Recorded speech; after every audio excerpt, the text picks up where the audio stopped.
하여지며 이스라엘에게 나타나는 날까지 빈들에 있으니라. 아멘. 두려움이 없이 산다는 것 어떤 것일까요? 세상에 있는 모든 사람들이 간절히 바라는 것이죠. 왜 세상에 있는 모든 사람들이 간절히 바라는 것일까요? 모든 사람들에게 이 두려움이 있기 때문이에요. 심리학자들은 그런 얘기를 합니다. 사람들이 살아가면서 가장 많이 느끼고 경험하는 감정이 무엇인가? 그것은 두려움이다. 이렇게 진단을 하고 평가를 합니다. 동의가 되시나요? 감정들이 많이 있지만 사람들이 일생 동안 살아가면서 가장 많이 느끼면서 경험하는 것이 두려움이다. 두려움이 없어 산다는 것 어떻게 가능한 것일까요? 사람들은 말합니다. 건강하면 가능하다고, 혹은 돈이 많으면 가능하다고, 혹은 권력이 있으면 가능하다고 말합니다. 성경은 말씀합니다. 거룩하게 바르게 살면 가능하다고, 죄에서 벗어나면 가능하다고, 하나님을 잘 섬기면 가능하다고 말씀합니다. 예수님께서 왜 이 세상에 오셨습니까? 사람들에게 두려움이 없이 살도록 해주시기 위해서다. 오늘 본문이 말씀합니다. 74절 한번 가보실까요? 우리가 원수의 손에서 건지심을 받고 종신토록 주의 앞에서 성결과 의로 두려움이 없이 섬기게 하리라 하셨도다. 두려움이 없이 살게 하려 하심이다. 이렇게 우리가 이 말씀을 이해할 수 있죠. 그렇다면 어떻게 예수님께서 우리를 두려움 없이 살게 해주시는 것일까? 오늘 본문의 안내를 우리가 따라가 보겠습니다. 누가복음 안에서만 보면 오늘 본문은 어떤 위치에 있는 말씀일까? 예수님이 이 세상에 오시기 전에 있었던 예수님의 탄생에 관한 마지막 예언이다, 이렇게 평가할 수 있죠. 좀 다르게 말하면 예수님이 태어나시기 직전에 주신 예언이 바로 오늘 본문의 이 예언이에요. 보시는 것처럼 2장에 넘어가면 예수님이 태어나시는 그 사건을 우리에게 보도하고 있죠. 그러니까 오늘 본문이 마지막 예언이다, 그렇게 우리가 이해할 수 있습니다. 이 예언은 누구를 통해서 지금 주고 계십니까? 예수님보다 6개월 먼저 태어나서 예수님의 길을 예비하는 세례 요한의 아버지 사가랴를 통해서 오늘 이 예언을 주고 계신다라는 거예요. 67절 보십시오. 그 붙인 사가랴가 성령의 충만함을 받아 예언하여 이르되, 그 붙인, 그가 누구예요? 세례 요한을 말하는 거죠. 세례 요한에 붙인 사가랴가 제사장이었죠. 이 사가랴가 성령의 충만함을 받아, 여기 성령의 충만함을 받아, 다르게 말하면 성령님의 인도하심을 따라, 성령님이 말하게 하심을 따라 이 예언을 했다, 그런 얘기죠. 과연 이 마지막 예언을 통해서 예수님에 관해서 하나님께서 무엇을 우리에게 알려주고 싶으셨던 것일까요? 무엇을 강조하고 싶으셨던 것일까요? 한마디로 말하면 오실 예수님이 바로 구원의 뿔이 되신다라는 사실을 강조하기 위한 것이에요. 69절 보십시오. 우리를 위하여 구원의 뿔을 그 종 다윗의 집에 일으키셨으니, 여기 예수님을 가리켜서 뭐라고 설명합니까? 구원의 뿔이시다. 여기 뿔이라는 말 어떤 뜻이 있습니까? 힘, 권세라는 의미를 상징하는 표현이 뿔이라는 표현이에요. 그러니까 능력 있는 구원자이시다라는 사실을 알려주고 있는 것이죠. 언젠가 많은 분들이 이 장면을 봤다고 생각합니다. 동물의 왕 사자가 버팔로의 뿔에 받쳐서 공중으로 날아가는 그런 영상 보신 적 있으십니까? 전쟁한 것처럼 밀림의 혹은 아프리카의 왕이, 동물의 왕은 사자입니다. 근데 그 사자조차도 버팔로의 뿔에 걸리니까 그냥 그 버팔로라는 그 소가 위로 젖히니까 그 큰 덩치의 사자가 공중으로 나가서 떨어지는 그 장면이 생생하게 기억이 납니다. 뿔이라는 것은 그 힘을 가지고 있는 것이죠. 예수님이 구원의 뿔이시다, 무슨 뜻일까? 구원을 충분히 이루어 주시는 능력 있는 분이시다. 바로 그 사실을 강조하고 있는 것이에요. 히브리서 7장 25절, 그러므로 자기를 힘입어 하나님께 나아가는 자들을 온전히 구원하실 수 있으니, 자기를 힘입어, 예수님 자신을 힘입어 하나님께 나아가는 자들을 온전히 구원하실 수 있으신 분이시다. 예수님은 무엇을 하러 오셨다고요? 오늘 본문에 특별히 우리를 구원해 주시기 위해서 오셨다. 어디로부터의 구원인가? 71절 보십시오. 우리 원수에게서와 우리를 미워하는 모든 자의 손에서 구원하시는 일이라. 우리 원수에게서와 우리를 미워하는 모든 자.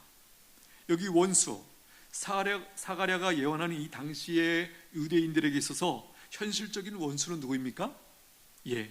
로마, 그리고 로마 사람들이죠. 당시에 로마가 이 유대를 식민지로 삼고 있었죠. 우리도 일제하에 식민지가 무엇인지 경험했습니다. 그렇죠? 유대인들도 상황은 다르지만, 정도는 차이가 있겠지만 그 고통을 그들이 겪고 있었기 때문에 원수 그러면 제일 먼저 로마가 생각이 났던 것이죠. 오늘 우리에게 원수는 누구입니까? 원수를 이렇게 규정할 수 있을까요? 나를 하나님으로부터 멀어지게 하는 모든 것이 원수다. 나로 하여금 내가 하나님의 자녀인데 하나님의 자녀답게 살지 못하도록 만드는 그 모든 것이 원수다. 하나님의 은혜와 복을 충분히 누리도록 우리에게 허락되었는데 그것을 누리지 못하도록 만드는 모든 것이 우리의 원수다. 그렇게 우리가 규정할 수 있는 것이죠. 일반적으로 말하면 물욕, 정욕, 불평, 분노, 절망, 불신, 게으름, 이런 것들의 공통점이 있죠. 뭐죠? 나라는 거예요. 나에게서 출발하는 물욕이죠, 정욕이죠, 분노죠, 불평이죠, 절망이죠, 불신이죠. 그러므로 하나님을 불신하는 내가 어떤 면에서 나의 가장 큰 원수다라고 말해도 틀리지 않을 거예요. 우리의 죄성은 많은 경우 다른 사람들에게 핑계를 대는 그런 경향이 굉장히 많죠. 아담부터 그렇게 했죠. 그러나 우리가 이제 구원받은 자들로서 하나님 앞에 정직하게 서보면 많은 경우는 그 출발점이 누구인가? 바로 나 자신이다 고백할 수밖에 없는 것이에요. 우리가 분명히 아는 것은 앞에서 열거했던 이런 욕구들, 이런 원수들, 우리의 생각하는 것보다 훨씬 더 강합니다. 이런 원수들을 어떻게 이길 수 있는가? 오직 구원의 뿌리신 예수님께 달려있다라는 것이에요. 고린도후서 2장 14절, 항상 우리를 그리스도 안에서 이기게 하시고, 승리가 어디에 있다고요? 그리스도 안에서 이기게 하신다. 승리가 있다. 여러분 믿으십니까? 구원받은 백성들이 알게 된 진리가 바로 이것이죠. 구원받기 전에는 내가 결심하고 내가 노력하면 뭔가 얻을 수 있고 가질 수 있고 나 스스로를 이길 수 있다고 생각했어요. 그런데 우리가 정직하게 돌아보건대는 그렇지 않았죠. 만약에 그 논리에 따르면 이 세상에서 성공 못할 사람이 없죠. 부자가 안 될 사람이 없죠. 다 좋은 대학 가지 않을 학생들이 없죠. 그렇지 않나요? 자기의 결심으로 노력으로 다 되면 세상에 안 될 일이 뭐가 있어요? 현실은 어떻습니까? 그렇지 않죠. 우리는 우리 스스로에게 더 정직할 필요가 있다고 생각합니다. 우리가 정직한 것만큼 우리는 하나님을 의지할 수 있고, 의지하는 것만큼 하나님의 도우심을 입고 우리의 삶에서 승리하게 될 줄로 믿습니다. 예수님이 왜 그렇게 강력하십니까? 하늘과 땅에 있는 모든 권세를 가지신 분이시기 때문이죠. 무엇보다 예수님은 죽음을 이기신 분이십니다. 그러므로 구원의 뿌리신 예수님을 붙들면 승리하게 되어 있다라는 것이에요. 로마서 8장 36절 기록된 바 우리가 종일 주를 위하여 죽임을 당하게 되며 도살당할 양같이 여김을 받았나이다 함과 같으니라. 그러나 이 모든 일에 우리를 사랑하시는 이로 말미암아 우리가 넉넉히 이기느니라. 할렐루야. 여기 보십시오. 종일 주를 위하여 죽임을 당하게 되며 도살당할 양같이 여김을 받았다. 도살당할 양같이, 이 양은, 자기가 곧 도살당한다는 것을 아는 양은 그 마음이 어떨까요? 그야말로 두려움으로 달달달달 떨렸을 거예요. 그렇죠? 이 땅에서 하나님의 백성으로 살아가는 것, 믿음으로 살아가는 삶의 상황이 이러하다고 지금 말씀하는 거죠. 마치 도살당할 양같이 여김을 받았다. 이 세상이 우리에게 주는 위협, 압박, 여러 가지 공격들, 그 앞에서 우리는 양같이 두려워하고 떨 수밖에 없는 존재들이다. 여기서 끝났다면 우리는 성경이 별로 우리에게 의미가 없을 거예요. 그러나 말씀드린 것처럼 이렇게 연결됩니다. 그러나 반전이죠. 이 모든 일에 우리를 사랑하시는 이로 말미암아 우리가 넉넉히 이기느니라. 할렐루야. 예수님은 우리를 어디에서 구원해 주십니까? 우리의 원수에게서. 오늘 본문은 특별히 그 원수가 무엇인지를 명확하게 우리에게 언급하고 있어요. 우리의 최대의 원수는 누군가? 죄다 말씀합니다. 68절 보실까요? 찬송하리로다 주 이스라엘의 하나님이여 그 백성을 돌보사 속량하시며. 여기 돌보사라는 표현은 찾아오셨다라는 것이에요.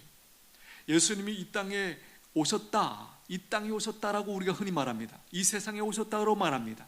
그러나 더 정확하게 말하면 그 예수님께서 나에게 찾아오셨다라는 것이에요. 여기 돌보사라는 의미가 찾아오셨다라는 뜻이에요. 속량하시며. 68절만 보면 죄라는 말이 안 나오는데 왜 죄가 우리의 최대의 원수입니까? 여기 속량이라는 말 속에 이 죄라는 말이 들어가 있는 거죠. 속량은 무엇을 속량하는 거예요? 죄를 속량해 주시기 위하여 찾아오셨다라는 뜻이죠. 77절에 가면 더 명확하게 말씀하십니다. 주의 백성에게 죄 사함으로 말미암는 구원을 알게 하리니. 예수님이 이 땅에 오신 이유가 뭐라고요? 주의 백성에게 죄 사함으로 말미암는 구원을 알게 하리니. 여러분, 죄 사함이라는 것 어떤 것입니까? 우리가 바라는 것들과 비교할 수 없을 만큼 비교가 안 되는 큰 은혜인 줄로 믿습니다. 우리가 바라는 것, 예를 들면 지금 유대 백성들이 간절히 바라는 게 뭐죠? 로마에서 해방되는 것이죠. 그것과 비교할 수 없을 만큼 큰 은혜가 뭔가? 바로 이 죄사함의 은혜다라는 것이에요. 만약에 그것이 로마에서 벗어나는 것이 더 큰 은혜였다면 예수님께서 오셔서 로마를 이제 이기시고 유대인들을 바로 해방해 주셨을 거예요.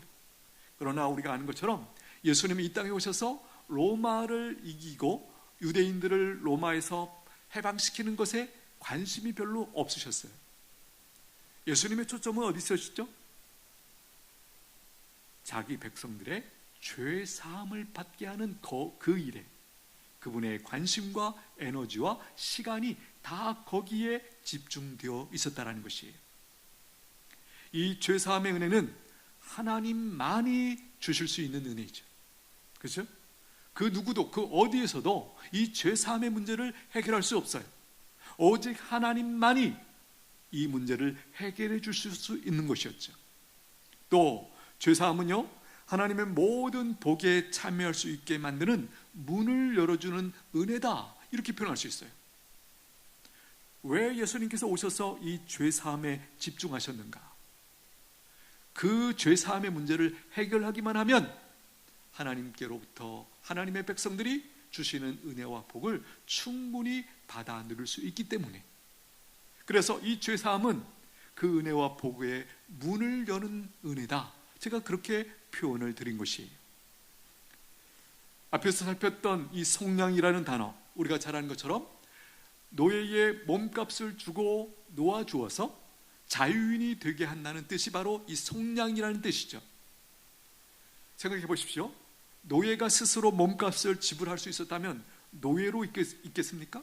노예로 계속 살았겠습니까? 아니죠. 문제는 스스로 몸값을 지불할 수 없었기 때문에 노예의 그 상황 속에 머물러 있을 수밖에 없었다. 살 수밖에 없었다라는 거예요. 여러분, 죄의 노예의 몸값은 얼마일까요? 일반적인 노예 말고 죄의 노예의 몸값은 얼마일까요? 그것은 그 노예의 생명이에요. 예수님께서 어떻게 나를 속량해 주셨습니까? 내 몸값을 그분이 어떻게 지불해 주셨습니까? 예, 나를 대신하여, 그분이 십자가에 나를 대신하여 죽어 주심으로써 나를 속량해 주셨어요. 할렐루야. 굳이 말한다면 오히려 예수님이 손해죠. 내 생명값이 만약에 1,000원이라면 예수님이 지불하신 그 생명값은 얼마예요? 10,000원, 1,000억, 이 정도 값이에요. 여기서 우리는 은혜를 발견합니다. 내 생명값이 1,000원밖에 안 되는 그런 가치인데 나 같은 놈을 구원하시기 위해서 예수님은 당신의 생명값 1,000억을 기꺼이 지불해 주셨다라는 거예요. 왜 이렇게까지 하신 것인가? 우리는 잘 알고 있습니다. 우리를 사랑하시기 때문에, 다른 이유는 없습니다. 우리를 사랑하시기에 기꺼이 1,000원짜리 생명값을, 자신의 생명값 1,000억 원을 기꺼이 들여서 우리를 속량해 주셨다. 죄의 노예에서 진정한 자유인으로, 하나님을 섬기는 자유인으로 살 수 있도록 우리를 만들어 주셨다라는 것이에요. 여러분, 우리가 노예 입장에서 한번 생각해 보십시오. 노예 시장에 가축처럼 우리 안에 가두어 있습니다. 지나가는 사람들이, 힘 있는 사람들이, 부자들이 지나가면서 구경하죠. 쓸만한가 살핍니다. 그 노예로 그 닭장 같은 그 안에 갇혀있는 우리의 처지, 우리의 마음, 그 노예들의 마음은 어떤 것일까요? 비참하겠지.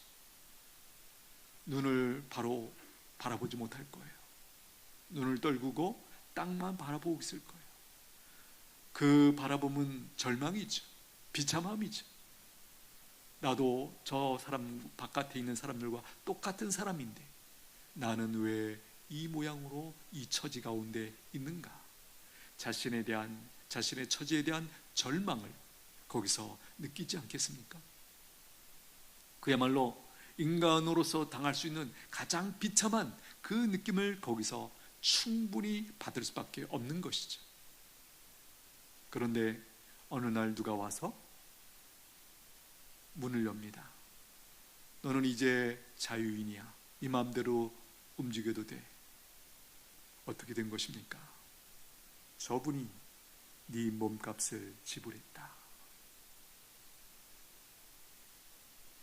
그 사실을 알고 그 사람은 그 다음에 어떻게 반응할까요? 아, 살았다, 신난다, 내뛸까요? 아니라고 생각해요. 그가 인간이라면 도대체 누가 내 몸값을 지불하고 나의 이 죄의 절망의 노예에서 나를 구원하셔서 자유인이 되게 하셨을까? 그분이 누굴까? 궁금해하지 않겠습니까? 그분을 찾고 기꺼이 그분에게는 어떻게 반응하죠? 자원하여 종이 되죠. 제 인생 이제 당신의 것입니다. 제 인생 모든 것 들여서 당신을 따르며 당신을 위해 살겠습니다. 이것이 구원받은 성도들의 고백 아닙니까? 다시 한번 오늘 말씀을 정리합니다. 하나님께서 나를 속량하신 이유, 목표가 있습니다. 속량하신 이후에 가지고 계셨던 목표, 다시 한번 주목해 봅니다. 74절, 75절입니다. 우리가 원수의 손에서 건지심을 받고 종신토록 주의 앞에서 성결과 의로 두려움이 없이 섬기게 하리라 하셨도다. 여러분, 여기 성결과 의로 거룩하고 바르게 살아 두려움 없이 살게 하시는 이 은혜, 그런데 이 은혜는 어디서 유효한 것입니까? 주 앞에서.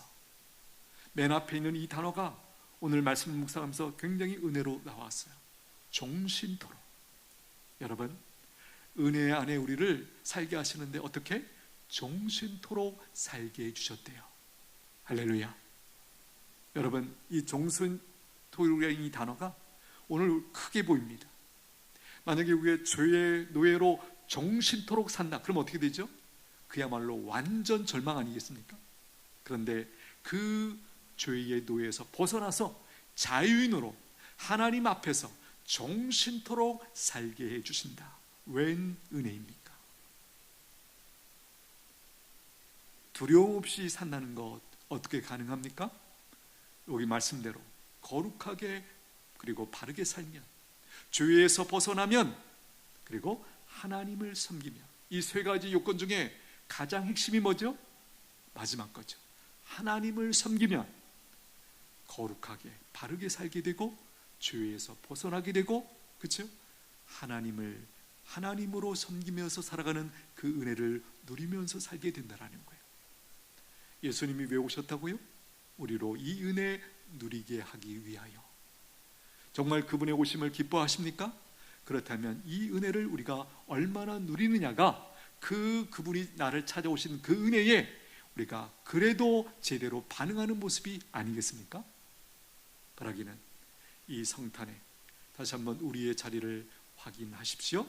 내가 거룩하게 바르게 살고 있는가? 죄를 멀리하고 죄와 싸우고 있는가? 하나님을 섬기는 일에 내 마음이 집중되어 있는가? 그 부분이 맞다면 여러분들은 오신 그 예수님을 제대로 누리고 계신 거예요. 그리고 앞으로 더 누리게 될 줄로 믿습니다. 우리 한번 같이 기도하겠습니다. 하나님은 하나님의 자녀들이 두려움 가운데 사는 것을 안타까워하십니다. 바로 이 문제를 해결해 주시기 위해서 구원의 뿌리신 예수님을 보내주신 것입니다. 어떤 사람이든지 예수님을 믿고 예수님을 의지하면 모든 두려움의 상황에서 벗어날 수 있다고 오늘 말씀하십니다. 이렇게 기도하면 좋겠습니다. 하나님 아버지, 제게 있는 두려움에서 벗어나게 하여 주옵소서. 구원의 뿌리신 예수님을 믿고 의지하오니 나의 모든 두려움에서 벗어나 참 자유인으로 살게 하여 주시옵소서. 우리 잠시 한번 같이 기도합니다.